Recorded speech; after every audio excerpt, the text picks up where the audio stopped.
Good morning, dear ones, and welcome to Unity Church. A very, very special welcome to those of you who are visiting with us today. This morning, we tune in from our singular rooms to join together in worship. Welcome to this time we set aside each week to help us to find and keep our balance, to think about those things that matter most, to reinforce our commitment to rooting out racism in the world and in ourselves, and to align our lives to integrity, service, and joy. Here in the sanctuary, your worship leaders gather, taking appropriate precautions, learning as we lead to offer clarity, comfort, and inspiration in these trying times. We know that nothing can replace the face-to-face, hand-in-hand, voices raised in song, embodied worship brings. We also know that the ministry we share has never been about a building. This Friday, May 15th, is the 12th annual Cafe Unity. Cafe Unity has become a Unity Church tradition, featuring original literary readings and musical performances by members of the congregation, including youth and ministers. This year, the show will be offered via Zoom seminar. Details, including a link to register to attend, are available on Unity's homepage directly below the Sunday service information. Next weekend, we will celebrate Flower Communion. Our traditional flower arch will be placed in front of the main entrance on Portland Avenue on Saturday, May 16th, from noon until 6 p.m. We invite you to stop by and place a flower in the arch. Jan and I will be there to greet you, masked and from an appropriate distance. Bring a flower from your garden or choose from those made available by the church. The arch will be photographed throughout the day on Saturday, and the Sunday service will include a montage of the arch blossoming. If you're not able to stop by on Saturday afternoon, please send a photograph of a flower in bloom to Martha at unityunitarian.org so that your offering can be included in the ceremony. Following the service, we invite you to come together for a ritual coffee hour on Zoom. Information about how to connect to the gathering is available on Unity's homepage. In the coming days and weeks, we will continue to find new ways to come together for worship, for learning, for deep connection, for justice-making, and for love. Welcome, and stay tuned.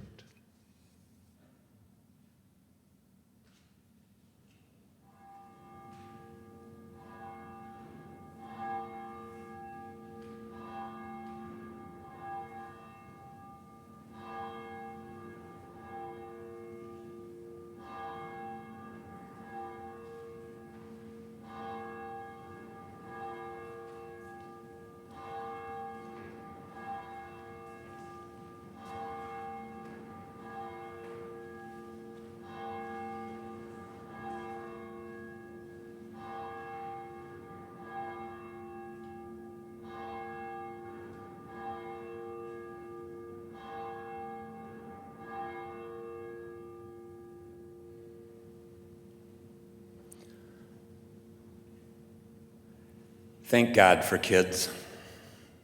Thank God for my daughter. I am finding through this quarantine that she is wonderfully resilient. Continually, she reminds me that this will all one day be over, and when the doors reopen, we should be standing there, ready to go out. On Friday, she had me build her a garden, in the front yard, no less, quite a commitment. Yesterday, we filled it with dirt. Later today, we will plant seeds. And yesterday, the coming-of-age youth read us their personal statements of faith, and in so doing, they helped us remember the joy and the hope of planting seeds. Come, let us worship together.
Will you remain standing in body or in spirit and read with us responsively these wonderful words from Sophia Lyon-Fahs?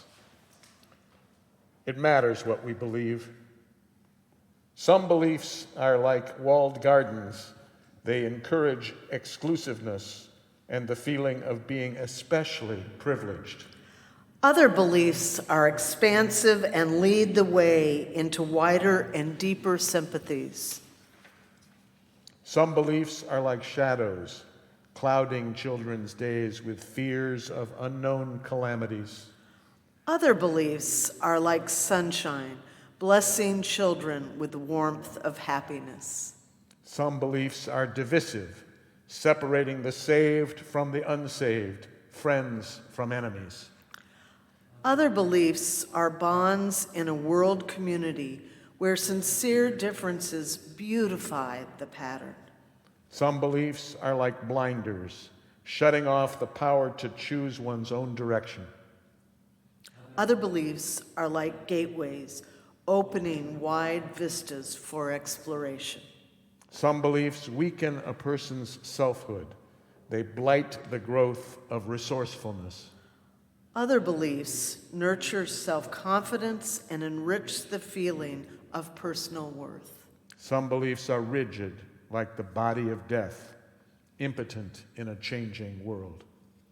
Other beliefs are pliable, like the young sapling, ever growing with the upward thrust of life.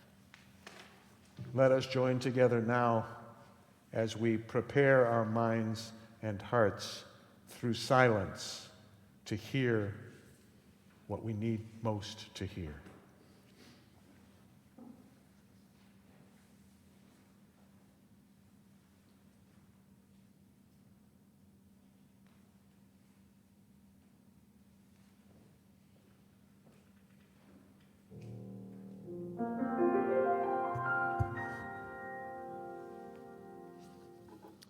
Each time we gather for worship, we set aside a moment to expand the caring ministry of this congregation.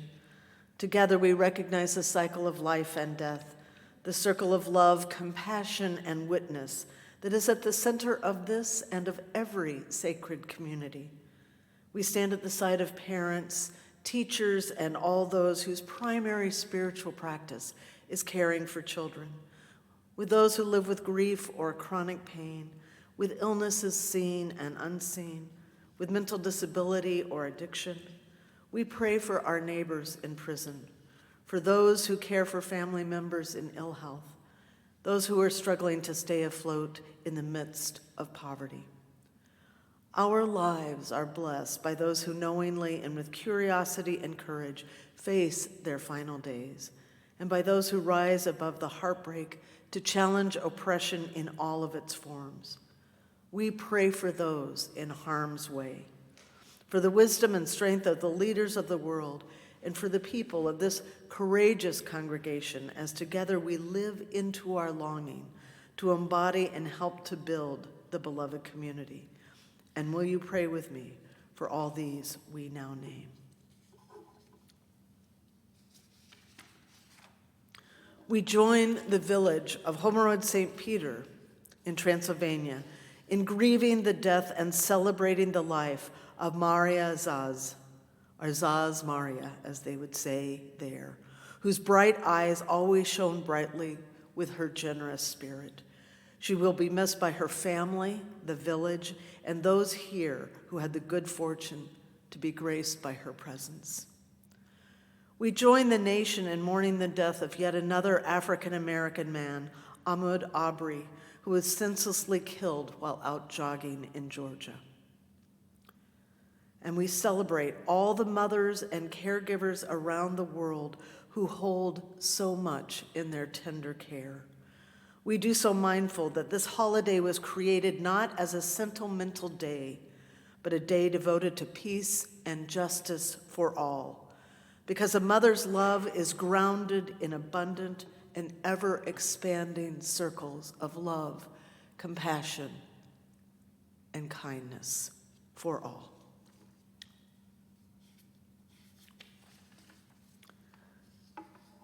In these days of turning, we are especially aware not only of close family and friends, but also the fact that there are no other people's children. May that deep knowing encourage and sustain us as we seek to be instruments of healing and of a love in the heart of this broken and beautiful and disorienting world. May we stand in compassionate solidarity with our neighbors here at home and all around the world. May they and may we be instruments of a just and lasting peace. I now invite you to speak aloud or hold in the silent sanctuary of your hearts the names of those you would like to lift today in worship. Sarah, Hannah, Jonah, Jesse, and Hannah. And now will you join with me in a moment of prayer? Spirit of life, Spirit of love and mystery, God of many names and beyond all naming, God of our being and our becoming, which we find within, among, and beyond us. May we experience our connection with this enduring and abiding Spirit in this time of such upheaval and transition. May we feel an abundant graciousness holding us as we move through and into a world we have never known before. As we cross the threshold that each day does provide, may we find new sources of creativity, encouraging us to find ways to risk more in our living, because of truly, truly, life calls and calls and calls. May we support the children and youth around us as they envision a world we couldn't imagine, as they live into a world we couldn't imagine. May they and we feel the silent but real chorus of community that reaches out to them. May they hear our voices of encouragement coming to them through the breezes and the winds and the songs of birds. We hold all those who are facing times of threshold crossing and transition in ways we could never have imagined. May they feel about them our loving arms, and may our songs of unity and commitment ring in their ears as they walk into the world. May it be so, and amen.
I was at a Wellspring Wednesday earlier this year, and I was talking with a Sunday school kid. And at one point I said, "Do you know who I am?" And she said, "Yeah, you're the Jesus guy." "I'm the Jesus guy? Why am I the Jesus guy?" And she said, "Well, because you told us the story about the disciples going out fishing and Jesus coming back from the dead and telling them where the fish were." I said, "You're right. I did tell you that story on Easter." Well, it turns out I have another Jesus story in honor of coming of age and for the coming of age youth. So if you would like to now come up close to your screen or zoom in on me, I'm going to sit here and tell a story.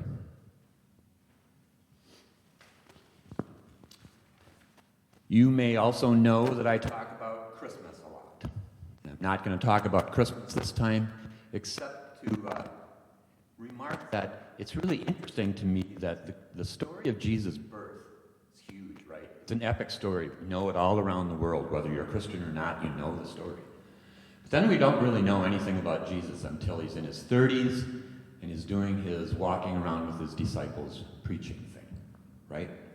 And I think it's a shame that we don't know anything about what he was like as a kid. Because face it, it's cool to know what people were like as a kid. Don't you think it would be interesting to know what Rob and Jan were like as little kids? Or Ahmed?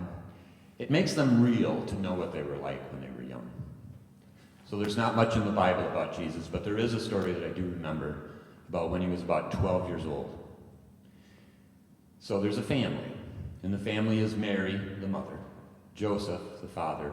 There's Jesus, their 12 or 13-year-old, and I think he has a couple of kids, or a couple of brothers and sisters.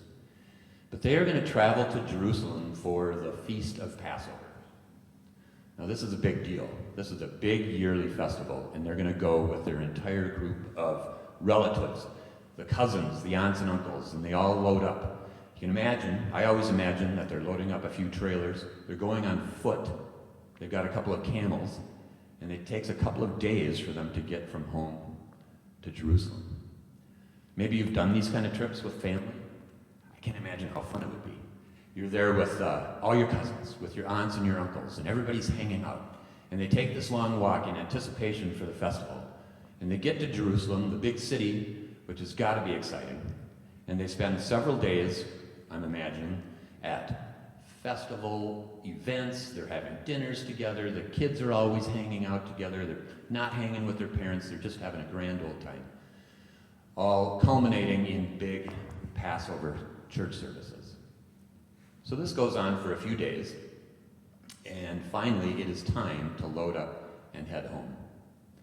And so you imagine they all hurriedly get their tents packed up, they get the hibachi, they get everything put into the trailers, pack up the camels, and start the long walk home. I'm sure they're disappointed that it's over, but I'm sure they're also kind of still excited that they get to hang out together, they still get to be together and have those friendships as they go home and talk about the good times that they had. They travel for an entire day by foot. As I said, this is a multi-day trip. Towards the end of the evening, Mary turns to Joseph, her husband, and says, Joseph, go get Jesus, would you? Go find him and tell him it's time to get back here, spend some time with the family. It's time to go to bed. And Joseph says, so where is Jesus? Mary says, I don't know, go find him, probably with Aunt Ruth or Uncle Jebediah. And so Joseph goes off, and he can't find him. And after a little bit of time, they realize he's not there. Now, as a parent, I'm thinking, oh my God, the panic as they realize they have left Jesus, a 12-year-old. They have left him in Jerusalem. What was that like? There is not a lot about this in the Bible. There is not a lot of detail, but you just have to imagine mom and dad in total panic. What did they do? Did they turn around and say, we got to go right now? Well, they knew they had to go, right? No cell phones, no nothing. They had to go find this boy in the big city. I imagine they took off right away, but I don't know. Maybe they slept for the night and then went. They traveled back to Jerusalem, got back there, and when they were there, they went, of course, to the places that they had been. They went to where they stayed. They went to all the places where the festival was held. And they weren't finding him. And in the story in the Bible, it says it isn't until the third day since they had seen him last, they finally decided to walk into the temple. And they walk into the temple, and there he is. And is he not only in the temple, he's sitting up in front with a group of rabbis and teachers, and they're talking, and they're discussing. Can you imagine, parents? Can you imagine what you felt? First of all, unbelievable relief. Tears of joy, I am sure, as they went to him, grabbed their boy and said, Jesus, oh. But then I can also think in the same moment, thinking, Jesus, I'm going to kill you. What were you thinking? What in the world were you doing? Weren't you thinking about the fact that, why didn't you go to where we were staying? We were worried sick. And we know that Mary says, where were you? We haven't seen you for 3 days. Where were you? And he says, I don't know what's the problem. Why were you not aware that I would be here? I would be in my Father's house. You can imagine how that struck him. In my Father's house. Well, your Father's right here. Boy, you were going to get it. So the thing about this story that always struck me is that image of Jesus, this beautiful little boy, in his hand-me-down clothes, in the temple, surrounded by bearded men in their robes, learned older men, and they're talking to him, and they're talking to him as if he knows something. And I've got that idea of this young kid is telling them things they hadn't thought of. And I can imagine them saying, "So, you're telling me God is like a loving father?" And Jesus is saying, "Just so." Amazing. Now, I bring up this story at this time for a few reasons. Mainly because of coming of age, right? Coming of age was yesterday.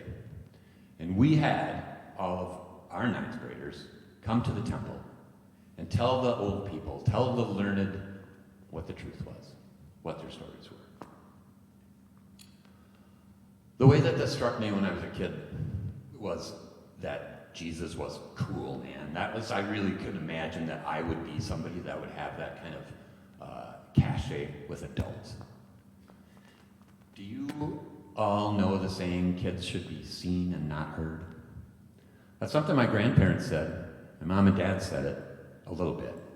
I don't think we say that much these days. I think we listen to our kids pretty well, but kids, you know, there are times that we do kind of disregard the intelligence, the clarity, the truthfulness that you have. And that's foolish.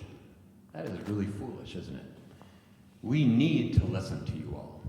And we will listen to your truths because, especially at a time like now, I need fresh, hopeful seeds of truth and hope.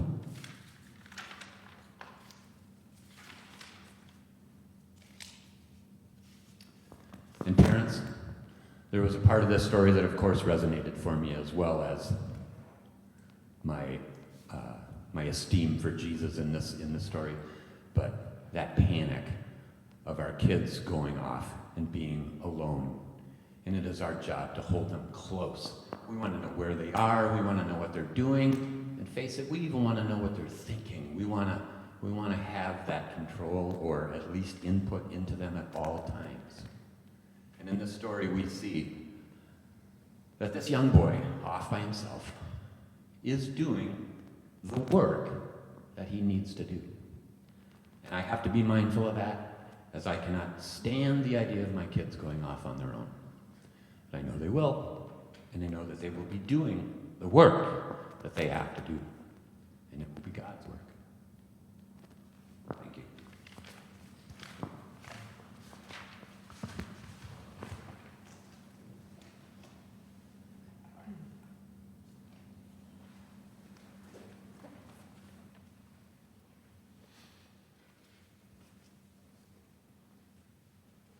Thank you, Drew. Friends, though our ministry now is largely online, the church's financial obligations do continue. Your support of the church is an expression of the promises we make to each other and to the world. We know that some of you have had your hours reduced, and some of you have been furloughed or have even lost your jobs. Please let us know if you're facing financial difficulty. We're here to help. But don't let fear undermine your commitment to the ministry we share. Please do your best to be generous with the church so that the church can in turn maintain our staff and programs and keep our promises to the many community partners our Sunday offerings support. Keep our promises to the future. Today, the larger portion of our offering will go to further the work of the Hallman Ministerial Internship Endowment. Each year at the coming of age ceremony, Jan and I listen carefully to discern which agers, by virtue of interest, gifts, and character, may share our existential commitment to congregational life, and so consider the possibility of professional ministry. We are a teaching church, and as such, we have a deep commitment to helping to prepare ministers who will guide and sustain Unitarian Universalism and liberal religion into the future. That effort is made possible in part by the Hallman Endowment. During the offering interlude, please go to the homepage and follow the instructions in the upper right-hand corner. You can also mail in a check or use the Give function on the Unity Shall Be Next app. Thanks so much.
It strikes me that that story that I just told is in many ways about thresholds, about kids coming to a threshold as they grow into independence and adulthood. I have already said to you a few times that I have reoccurring dreams about coming to a doorway, coming to a hallway or a staircase, and finding it to be an impossibly tight squeeze. I recall these dreams of running away from some kind of evil presence, a monster that's threatening to eat me. And when I get to the elevator, at the end of the hall, it opens to a space about the size of a microwave oven. And I have to get in there. It's the only way out. I've had these dreams my whole life, and clearly they are about facing a difficult passage, standing at the threshold of the unknown. Coming of age is our Unitarian rite of passage. It is quite different from the confirmation of other faiths, in that UU kids are not asked to memorize a doctrine or to accept a standard interpretation of a set of beliefs. They are required to consider for themselves how they will understand and live out the values that will guide their precious lives. Then they have to create a written personal statement and deliver it to the congregation. This is a requirement which may at times, in fact, feel like running down a long hallway and coming against an incredibly difficult passage. There is evidence of this feeling in their words.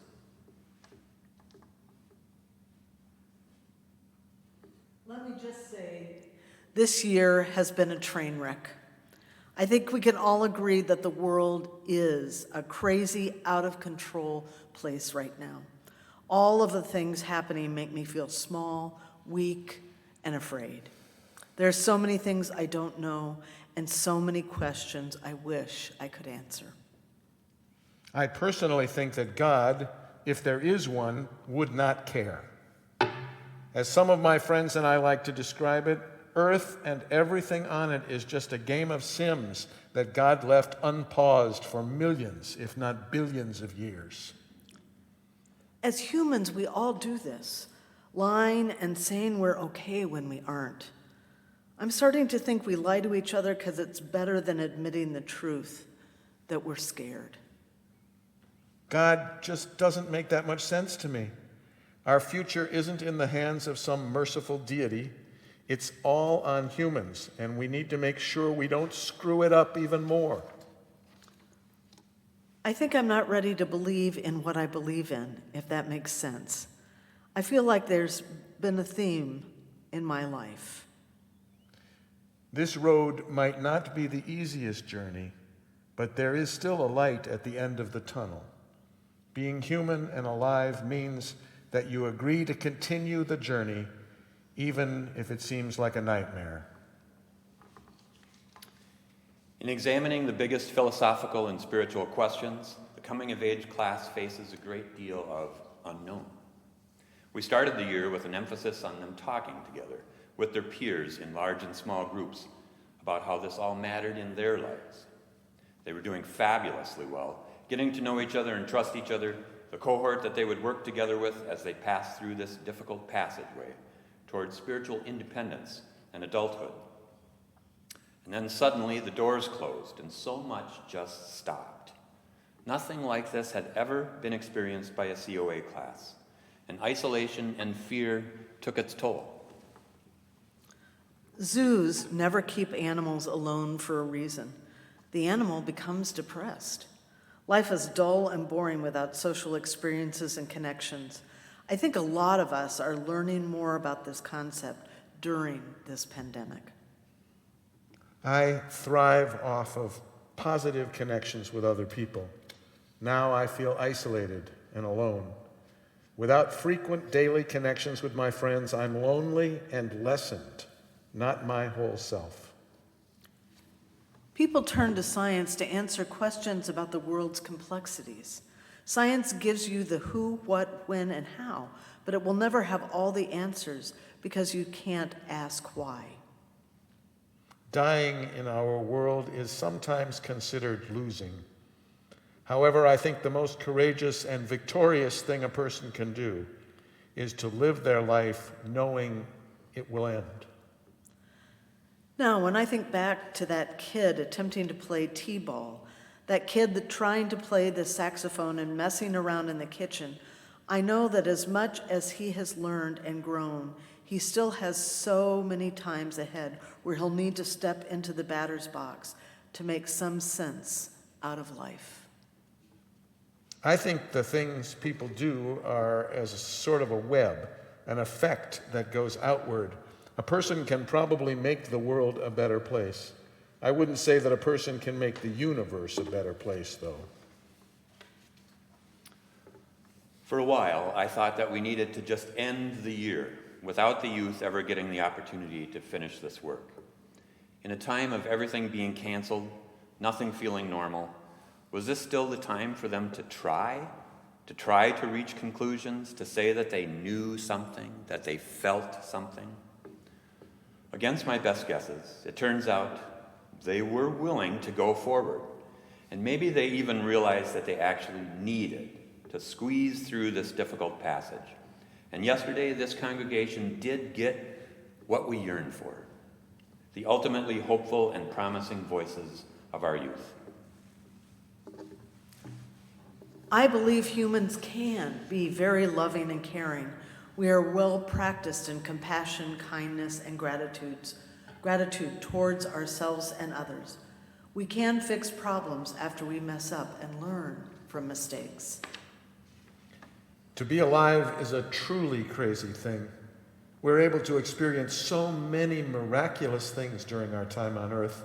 We can travel to amazing places, meet new people, and learn many things. We build relationships with others, and even fall in love. Alone, each character is only a fragment of the puzzle of the musical. When you put the puzzle together successfully, you have created a masterpiece. Of course, you can't stay at summer camp forever. Hopefully, I'll be able to return next year, and I intend to make it count and be fully present. I intend to make a difference so that after I've left, others will have as many fond memories of me as I have of them. After taking a couple of steps onto the shore, we all feel alive. We're all there together. We just jumped in a freezing river, and we all feel loved or something else, but we feel something more than just the cold. And that is how we know we're alive. You don't have to take yourself too seriously, and you can just laugh at life. You can have a rosy outlook of the world, and you can find yourself in hysterical crying fits over something embarrassing you just did. You can have cracks. Time will fill them with gold. God, to me, represents purity, kindness, understanding, and love. It's about doing things not just for one's own good, but for the greater good.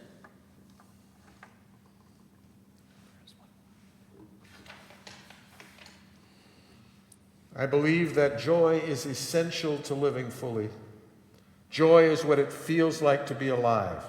And you get that giddy feeling inside your chest where you've never felt happier or more alive than in that moment. Slowly, little pieces of the world, my life, and what I believe start to fall into place. So as things change and the stars keep shining, I start to see the bigger picture and get a better understanding about myself, the world, and what I believe.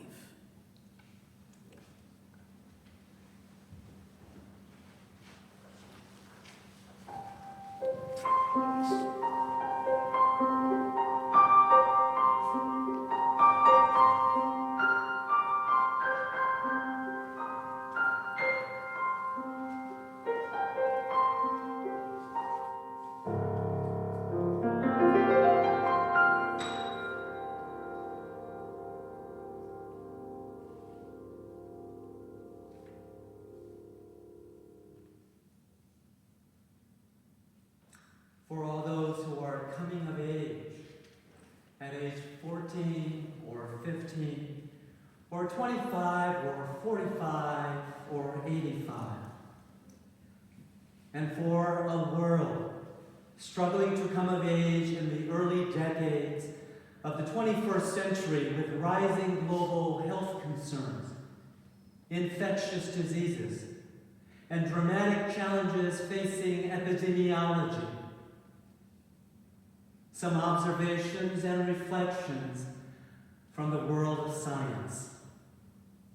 Many of us will remember the date, December 31st of 2019, when the World Health Organization China Country Office received the initial report of 41 confirmed cases and 1 death from a new and mysterious type of coronavirus, which would officially be named Severe Acute Respiratory Syndrome Coronavirus 2, or SARS-CoV-2, and the disease it causes, COVID-19. But there is another date, another moment of turbulence, more muted and less destructive than the pandemic, but another moment of sudden leap into chaos and disorder. In the winter of 1961, an accidental discovery was made at a lab at the Massachusetts Institute of Technology. Mathematician and meteorologist Edward Lorenz was using a computer to simulate that most familiar of chaotic phenomena, the weather. He designed a computer simulation consisting of 12 equations to account for variables like atmospheric pressure, wind speed, temperature, humidity, and more. And the program would print out rows and rows of numbers representing the shifting weather patterns as the simulation went on. The accident famously occurred when Lorenz decided to go back and rerun a particular segment of that simulation. But instead of repeating the whole simulation from the beginning, he started it from the middle, typing in the numbers, inputting to the computer from the printout those numbers corresponding to that middle point, then letting the program continue. He walked down the hallway to get away from the noise to have a drink of coffee. But when Lorenz returned an hour later, he saw something wildly unexpected and mind-boggling. The weather patterns of the second run should have exactly matched those of the first. But the second weather trajectory diverged radically, proceeded on a completely different path than expected. From out of nowhere, Lorenz was face to face with disorder, turbulence, randomness, and chaos where there should have been predictability. Had the computer been damaged? Had something gone wrong with the program? Lorenz was astounded when he finally identified the reason. You see, the computer was using numbers to an accuracy of 6 decimal places. But the printout Lorenz was reading shortened the numbers to just 3 decimal places to save space on paper. Lorenz had typed in rounded off numbers, assuming that the difference was inconsequential. Such small differences on the order of 1 part in 1,000 should not have dramatically altered the simulation of weather patterns. And yet it had.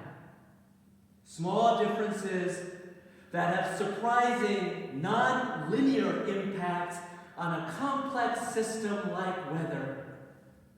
Small differences comparable to a butterfly flapping its wings.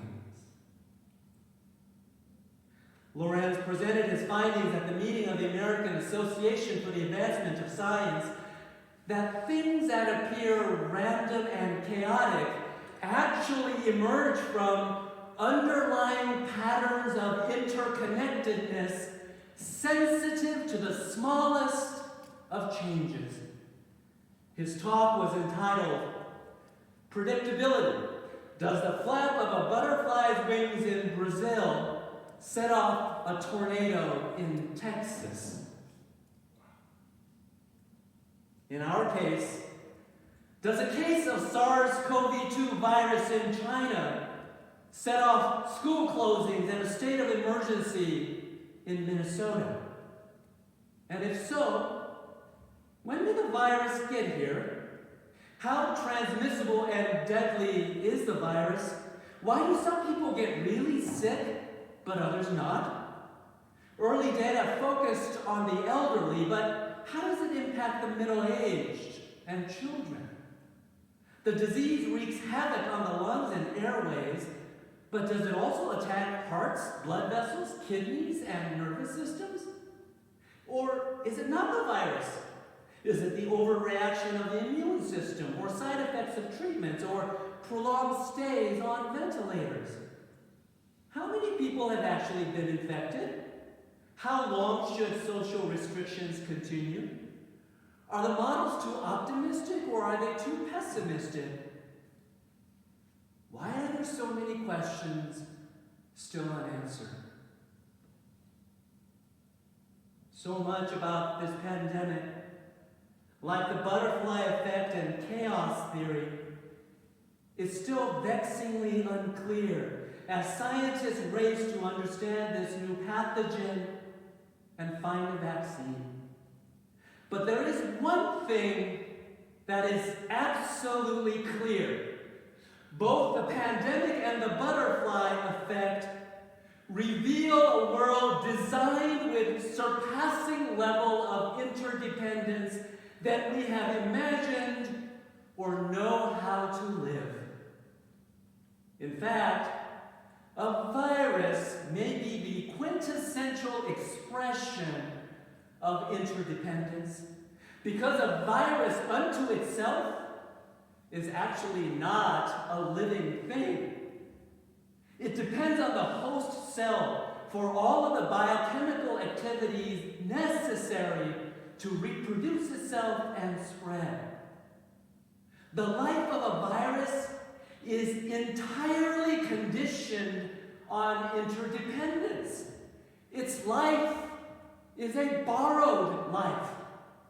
And with its signature spike protein that we have all seen on the outer shell, the SARS-CoV-2 virus, it has a design structure that exploits interdependence, allowing it to bind 10 times more tightly to the host receptor than the earlier 2003 SARS virus.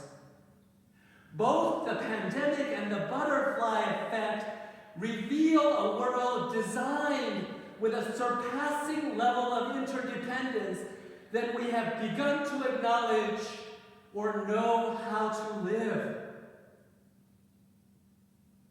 So what if SARS-CoV-2 virus and the pandemic, what if it is a relational phenomenon that lays bare the present condition of our interdependence, such as the fact that certain populations already vulnerable, already disposable, continue to suffer disproportionately.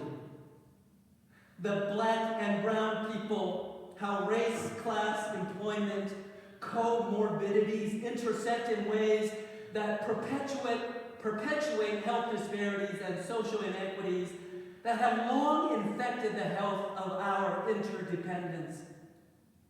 Or the pandemic practices of travel bans and border closures and discriminatory attacks that reveal how xenophobia travels with the virus symbiotically.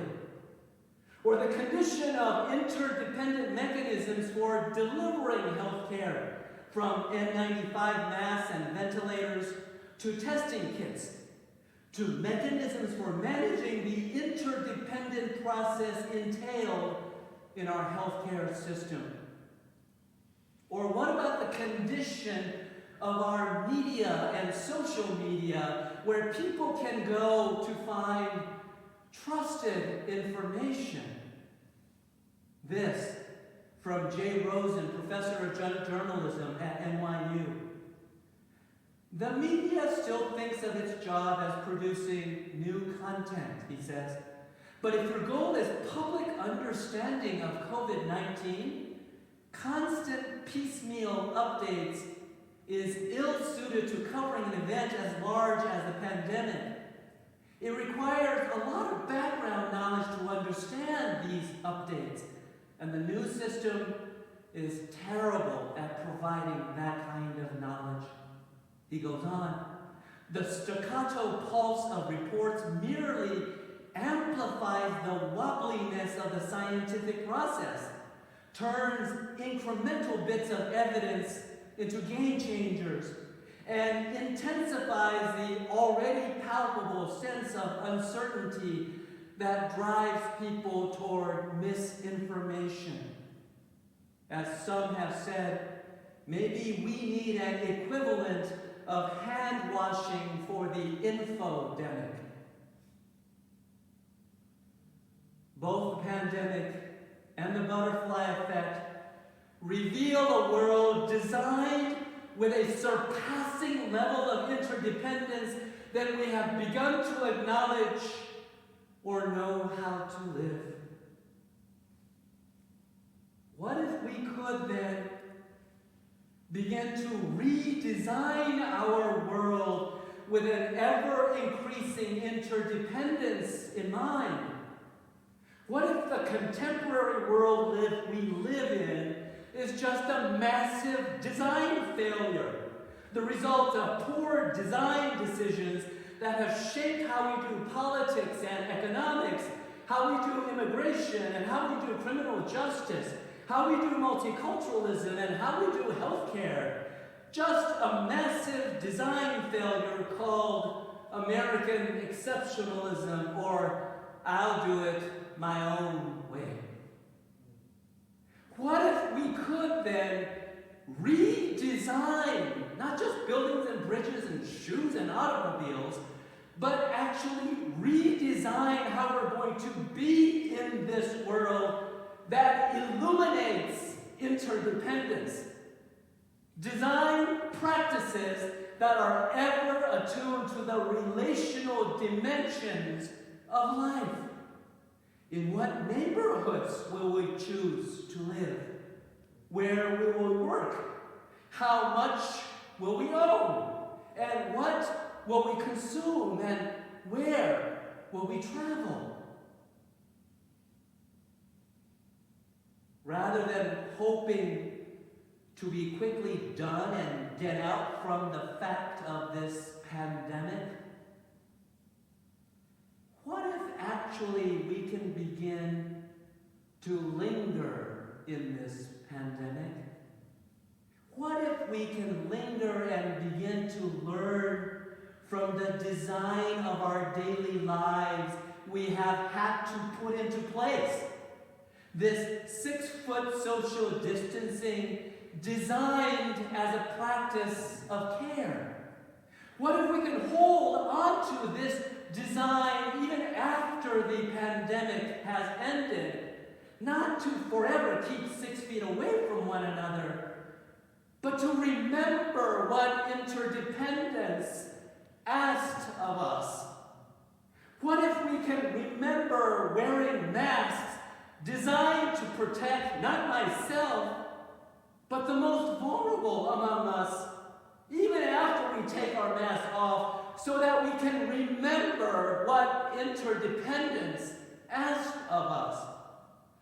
What if we can remember the quarantines and shelter-in-place orders that were designed to keep people home except for essential workers, and then finding out who these essential workers are, who work at the hub of our interdependence? What if we commit to never forgetting all these design changes we have been forced to make? These adjustments and rearrangements designed with one another, designed with interdependence in mind.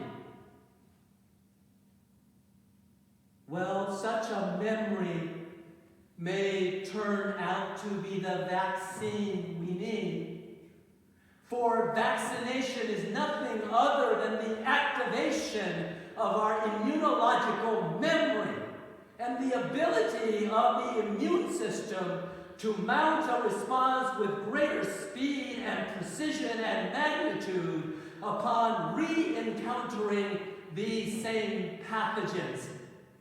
What vaccinates the world may be how we linger in this moment of pandemic, allowing memory to take hold of all those small design changes we have made in our daily habits and ways of being that illuminate the surpassing level of interdependence that is at the heart of our world. All those small changes, billions and billions of them, as delicate and beautiful as butterfly wings, fluttering together so that the world might come of age. May that be so. Amen.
Remember that a revolution is a coming together, is an interdependent commingling of unexpected spirits and unexpected emotions and unexpected imaginaries, as beautiful and as intangible and as delicate as butterfly wings.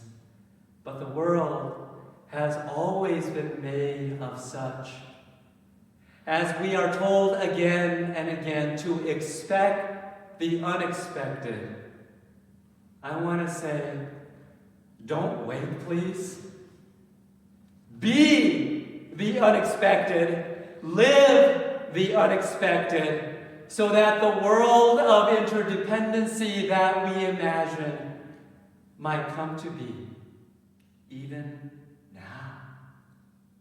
May it be so.